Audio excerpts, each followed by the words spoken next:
Hola chicos, bienvenidos al Teatrito, donde repasamos eventos de la historia argentina y le ahorramos trabajo a las maestras de historia. Hoy vamos a hablar sobre la vida de mi maestro, mi inspiración, mi colega, Domingo Faustino Sarmiento.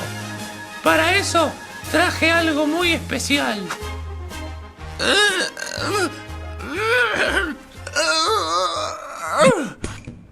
Esta frase está en francés. La escribió Sarmiento cuando tuvo que exiliarse en Chile, perseguido y maltratado. La estampó en carbón sobre esta roca que tengo en mis manos. ¿Saben qué significa? ¿Alguno sabe? Las ideas no se matan. Sí, chicos, porque además de ser presidente, Sarmiento fue un pensador, un hombre que creía fuertemente en la razón y en la inteligencia como llave para el progreso de los hombres. Vamos a repasar su vida, tan especial como fue.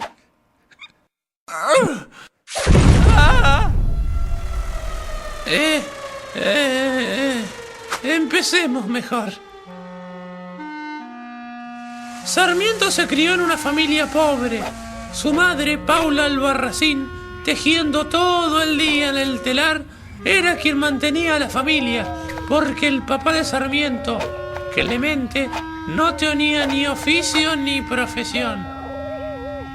Me hubiera gustado que mi Dominguito fuera cura, pero terminó siendo gobernador de San Juan, presidente de la República y prócer histórico de la patria. Ay, en fin. Ay, las madres nacen para sufrir. Su infancia transcurrió en San Juan, entre 6 hermanas. Su provincia era pobre y atrasada. Después de tanto trabajar, por fin podemos salir afuera y divertirnos en San Juan con todo lo que hay para hacer.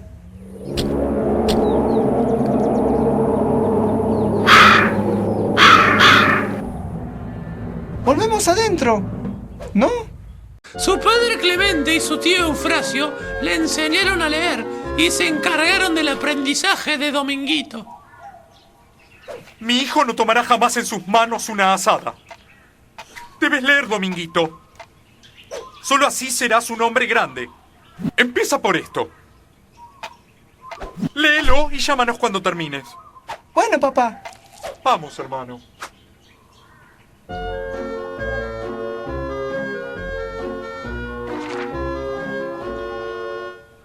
¡Papá! ¡Tío!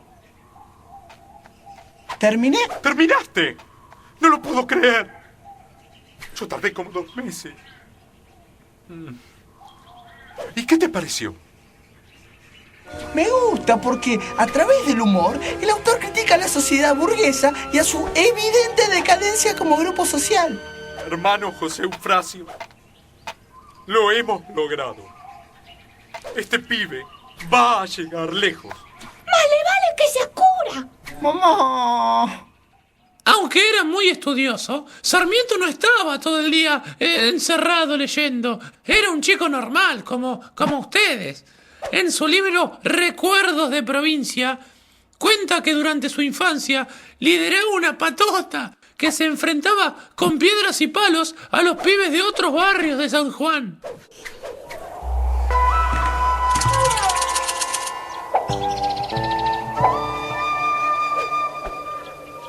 Son muchos. Vamos a tener que usar nuestra arma más poderosa. Domingo, procede. ¡Oh, por Dios! ¡El libro antiburgués otra vez! ¡No! ¡Ja! Civilización 1, barbarie 0. Sarmiento estudió en la Escuela de la Patria, un instituto instalado en San Juan por Ignacio y José Rodríguez, 2 hombres de Buenos Aires. ¡Mamá! ¡Llegaron las cartas! Sarmiento provenía de una familia pobre, por lo que tuvo que pedir becas para poder estudiar en el Colegio de Ciencias Morales, en la Universidad de Buenos Aires y la Universidad de Córdoba. Como no lo admitieron, se convirtió en un autodidacta, que pasaba horas leyendo autores extranjeros como Rousseau, Feijóo, Paine y Franklin. Para ser sacerdote, no tenés que pedir ninguna beca, hijito. Pero mamá, yo... Ya sé. Sí, chicos. Domingo tuvo una infancia dura, pero con su tesón y su voluntad logró salir adelante y convertirse en el gran hombre que fue. Antes de hablar de las ideas políticas de Sarmiento, es importante que sepamos el estado en el que se encontraba el país en esa época, entre 1850 y 1860. A pesar de haber conseguido la libertad, aún no se había consolidado una verdadera república. La nación estaba dividida. Por un lado estaba Buenos Aires y por el otro el resto de las provincias. Buenos Aires poseía el puerto, que por su constante actividad era la fuente de ingreso más importante del país. Su gobernador, Juan Manuel de Rosas, no tenía intenciones de compartir las ganancias con las otras provincias. Era un tanto mezquino y también autoritario. Oiga, esa es su opinión, señora. ¿A quién le habla, Rosas? ¿Cómo? ¿No la escuchan? ¿Es esa vieja de nuevo? No hay ninguna vieja, señor. ¿Eh? ¿Me está contradiciendo? Pero, señor, no hay ninguna... ¡Fusílenlo! ¡No! ¡No!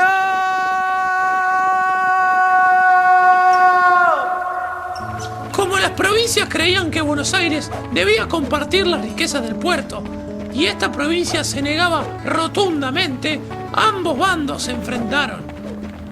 En las provincias, sin gobiernos democráticos, imperaba una política de caudillos, líderes que para Sarmiento eran poco civilizados y carecían de visión política o noción de progreso. Sigamos. Sarmiento veía en esta constante lucha de caudillos y en este desprecio por las instituciones democráticas las causas primordiales del atraso de nuestra nación.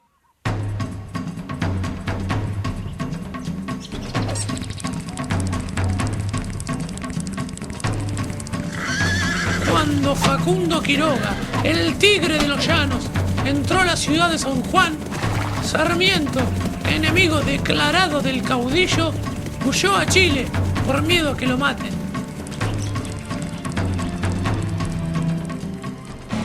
En Chile, conoció al ministro de Instrucción Pública y futuro presidente de la República, Manuel Montt. Domingo, necesito que recorres el mundo, que vayas nación por nación y que estudies los sistemas de educación de todo el globo. Yo sé que te interesa mucho este tema, ¿cachai? Lo haré, Montt. Lo haré y no desperdiciaré ni un minuto. Mi dedicación para con la empresa que me encomienda será total. Así fue que entre 1845 y 1848, Sarmiento viajó por Europa, África y América del Norte.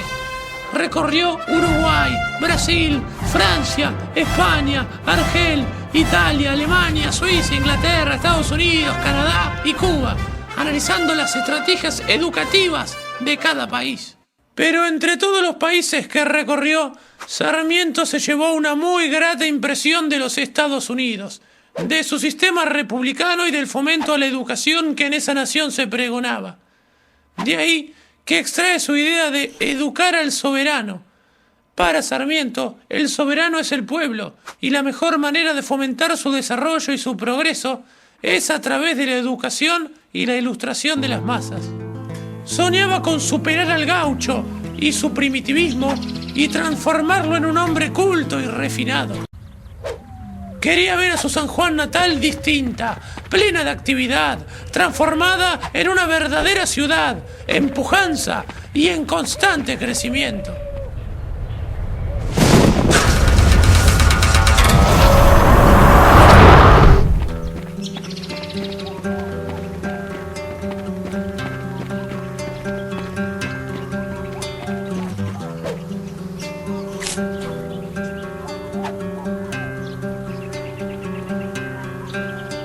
Las ideas de Sarmiento eran esas, chicos, al igual que las de muchos pensadores de su época. Vamos a ver cómo comenzó su vida política y de qué manera pudo llevar a cabo esos proyectos que tanto lo obsesionaban. Bueno, entrando en su vida adulta, Sarmiento ya era una figura reconocida en todo el país. Su trabajo como educador, habiendo escrito manuales de enseñanza, era respetado y también era un afamado periodista, escritor y pensador. Su libro Facundo es considerado uno de los pilares de la literatura argentina y es elogiado aún hoy por todos los escritores de habla hispana. Sus libros sobre educación, que fueron muchos, eran muy leídos. Hasta había armado un método de lectura gradual que en Chile enseñó a leer a muchos alumnos. En 1839 fundó un periódico, El Sonda, y a pesar de haberse editado solo 6 números y de tener solo 39 suscripciones, es un hito del periodismo argentino, la política que Sarmiento le dio.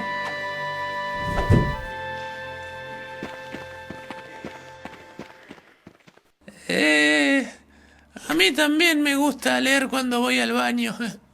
En fin, por otro lado, nuestro país, luego de luchas y batallas, había logrado unificarse y su presidente era el porteño Bartolomé Mitre, que nombró a Sarmiento como gobernador de su provincia, San Juan. Ya había tenido actividad política, siendo senador en 1857, pero esta era su mayor responsabilidad hasta la fecha.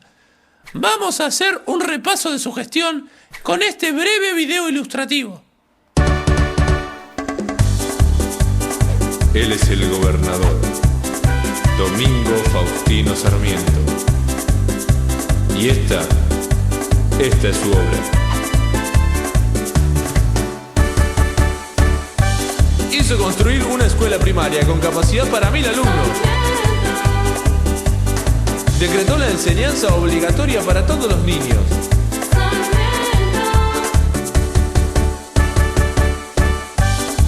Trazó el primer plano de la provincia de San Juan.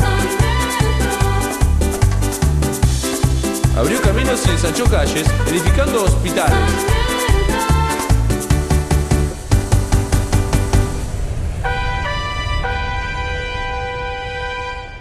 ¡Vamos, Domingo! ¡Vamos, carajo! ¡Vamos! ¡Fuerza! ¡Vamos! Sarmiento. Por lo que él, por miedo a que lo maten, renuncia a su cargo y le pide al presidente Mitre un puesto diplomático que le permita irse del país. Mitre accede y lo nombra embajador de los Estados Unidos. Y Sarmiento pasa los próximos años en su tan admirado país norteamericano. Disculpe, señor. ¿No sabe si falta mucho para llegar a China? ¡Ay! Este barco no va a China. Esto es Nueva York. Dios, oh no, me equivoqué otra vez. Y mi amigo Lee me está esperando con trabajo en Beijing. Tocaré el violín para llorar por mi pobre destino de inmigrante.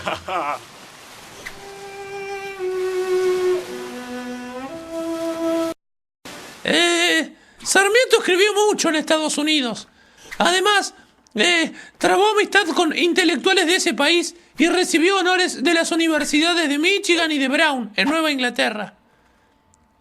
Mientras tanto, en Buenos Aires, se estaba debatiendo quién sería el sucesor del presidente Mitre. Las opiniones estaban muy divididas. Sarmiento tiene que ser nuestro presidente.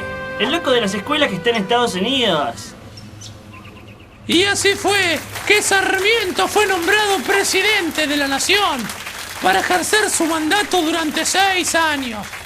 Sus ministros fueron Dalmacio Vélez Arfield, Nicolás Avellaneda, Martín de Gainza y Benjamín Gorostiaga. Una mayoría me ha traído al poder sin que lo haya yo solicitado. Pero ahora que esta responsabilidad me toca, solo puedo pensar en lo que puedo hacer en 6 años, siempre y cuando no me estorben. Intentaré llenar de progreso y educación esta tierra que tanto amo.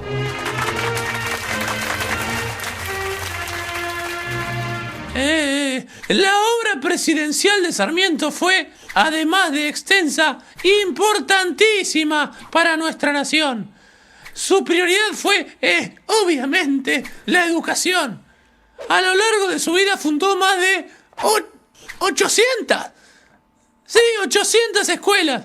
Y para que tengan una idea, cuando asumió su mandato, 30.000 niños cursaban la escuela primaria. Cuando finalizó en 1874, esta cifra ascendió a 100.000. ¡Increíble! Pero no solo fomentó la educación, hizo mucho más. Lo tengo anotado en una listita que armé. Es cortita, ahora se la voy a leer.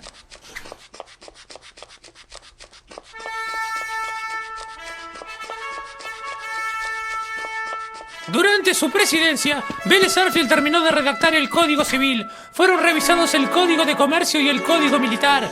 Se organizó la Exposición Nacional de Córdoba de Maquinaria Agrícola e Industrial. Se fundó el Observatorio Astronómico. Se creó el Banco Nacional, la Academia de Ciencias de Córdoba, el Museo de Historia Natural. Se organizó la Contaduría Nacional. Se creó el Registro Nacional de Estadísticas y el Boletín Oficial. Se instaló el primer servicio de tranvías y se proyectó en Palermo el Jardín Botánico y el Jardín Zoológico, inaugurados después de su presidencia.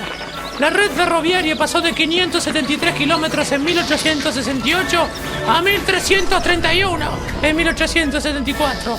Durante su administración se tendieron 5.000 kilómetros de líneas telegráficas y en 1874 se inauguró el cable transoceánico. Llegaron al país bajo su mandato alrededor de 280.000 inmigrantes de todas partes del mundo, irlandeses, italianos, españoles. Se habilitaron además los puertos de San Pedro y Zárate, que aún siguen siendo pilares de la costa argentina. Se nacionalizaron los correos provinciales que estaban en manos de capitales extranjeros y además se estableció la colonia de Chubut. Para organizar el Ejército Nacional y la Marina, Sarmiento fundó el Colegio Militar de la Nación, equipó las fuerzas con ametralladoras y fusiles Remington y la Escuela Naval, desde donde organizó la Marina de Guerra. Además, en 1869 se realizó el primer censo nacional. Todo eso hizo nuestro querido Domingo durante su mandato. Una vez que este terminó, su ministro Avellaneda fue elegido sucesor. Pero Sarmiento no cesó en su actividad política. Su idea de hacer de toda la República una escuela seguía firme. Ocupó cargos en el ámbito educativo, tanto en el gobierno de Avellaneda como en el de Julio Argentino Roca.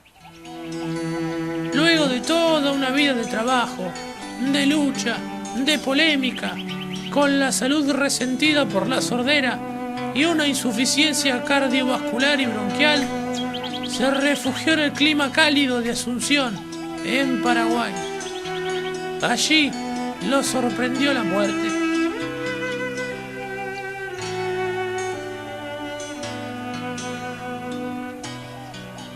A pesar de la resistencia que generó en su momento, el tiempo lo volvió prócer, por la honestidad de sus ideas y por su incansable trabajo en pos de la educación.